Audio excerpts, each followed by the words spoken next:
Recent video, we discussed how Star Wars The Clone Wars would have been without plot armor. As we established in that video, plot armor isn't too egregious in The Clone Wars, especially when it's compared to other stories of a similar vein. It's certainly not jarring and it doesn't take away from the storytelling. After all, Star Wars is a mix of science fiction and fantasy, both of which are meant to be unrealistic to a degree. But there is plot armor in Star Wars, and in this video, we'll once again have a little bit of fun and discuss 5 examples of it.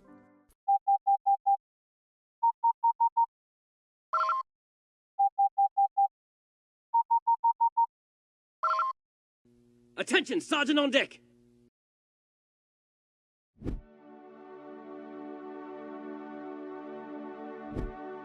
First up, we'll be taking a look at the episode Massacre from Season 4. As you all surely remember, that episode saw General Grievous launch an attack on Dathomir, an attack that ended with all the Night Sisters being killed, save only Mother Talzin and Asajj Ventress. Talzin escaped death through magic, but Ventress escaped it properly, despite being the one Grievous had been sent to kill in the first place.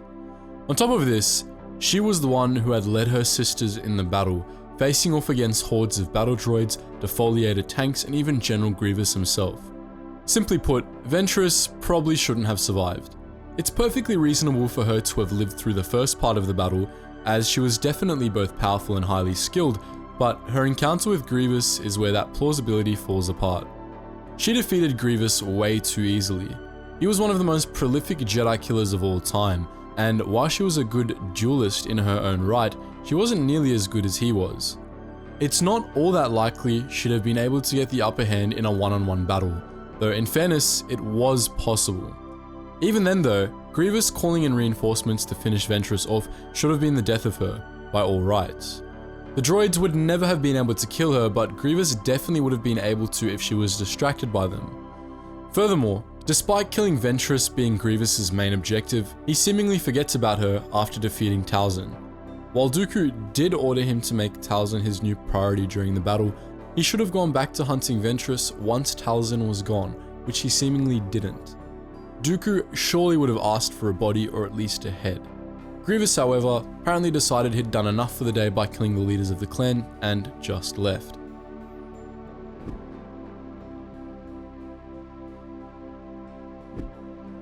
Next up, we have The Disappeared, a 2-part episode arc from Season 6 about Jar Jar and Mace Windu doing Indiana Jones stuff. If you forgot about that one, which is understandable, it involved the two looking into a cult on a neutral world that, seemingly, was making people quite literally disappear.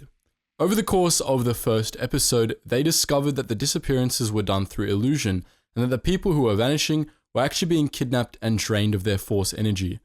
Over the course of their investigation, Jar Jar was kidnapped by the cult, which would have stolen his soul had Mace Windu not intervened in the nick of time. That sequence was an excellent example of a sub-trope of plot armor that's quite common elsewhere, when a technique of killing someone is demonstrated to be rather quick, but when applied to a main character, it suddenly takes a whole lot longer.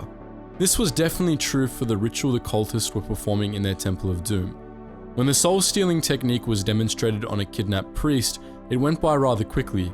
However, the cultists apparently decided to take their time with Jar Jar, giving Mace Windu time to arrive, fight off the guards, and then save Jar Jar from the ritual. Of course, this is BS, and Jar Jar should have died in that temple.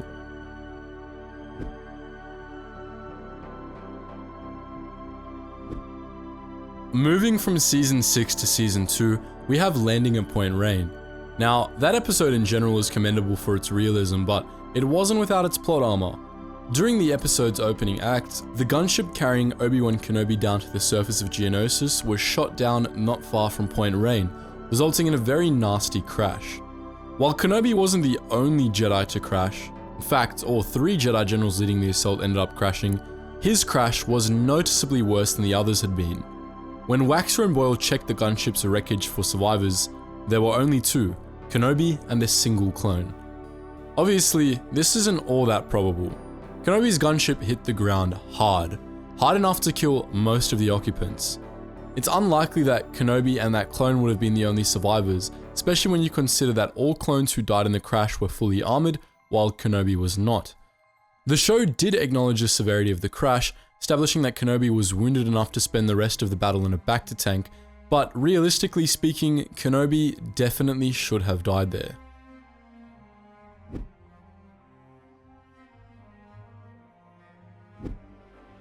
Next up, an arc that needs no introduction, though I'm sure we wish it all did, the D-Squad arc. That arc was easily the downright worst arc in the entire show, especially A Sunny Day in the Void. The arc was packed with poor storytelling, annoying characters and bad dialogue, and really, it wasn't even all that good of a concept to begin with. It's highly improbable that the audience survived its airing, and the fact that not even one viewer died watching this is a level of plot armor that completely shatters suspension of disbelief. Nah, we're kidding of course, but D-Squad was absurdly plot armored to a greater degree than Rey was in the sequels. There's just so much that's improbable about this arc. How did the Separatists not have any way to scan the droids for friendly codes? How did D-Squad manage to survive and escape a flagship after its crew of battle droids had been alerted to their presence? How did it take 4 episodes for just one of these droids to get even some minor damage? And most importantly, how did Meeber Gascon go 4 episodes without getting run over like the cockroach from WALL-E? We said it at the beginning of this video, that plot armor isn't necessarily a bad thing, but there is a point where it can damage the story, and D-Squad went way beyond that point. These are astromech droids, not Jedi, and it's completely absurd that they were suggested to be capable of half the stuff they ended up doing.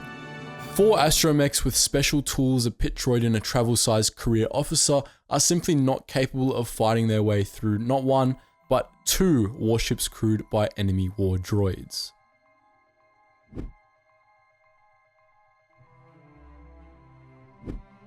Lastly, we have a far better episode, Weapons Factory.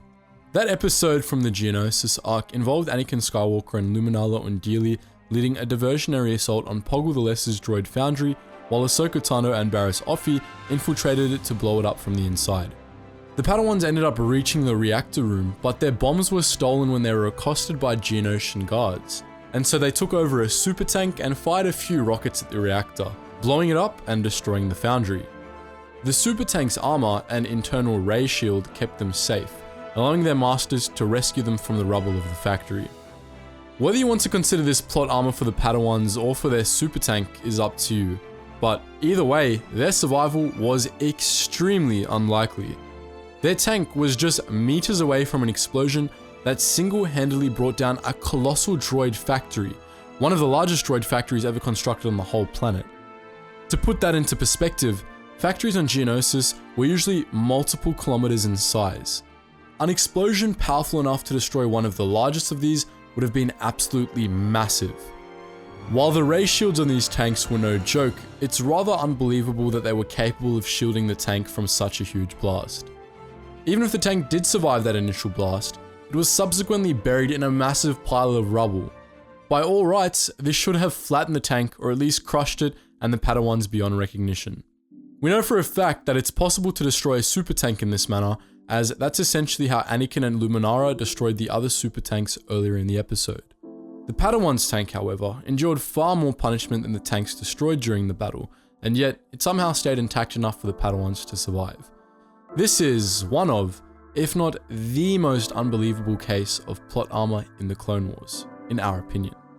But what about your opinion? Is there a case of plot armor in the show that you think is more unbelievable than even that? Free to let us know your thoughts in the comments section below, and we might even make a part 3. But just before you go guys, make sure you check out all those links in the description below if you want to join the wider Geetsly's community. We do have our main Discord server where you can chat with myself and other Star Wars fans, our Geetsly's gaming network and its Gmod servers, which are currently in the process of being revitalized, and the Patreon if you want to help support the channel more than you already are by watching this video.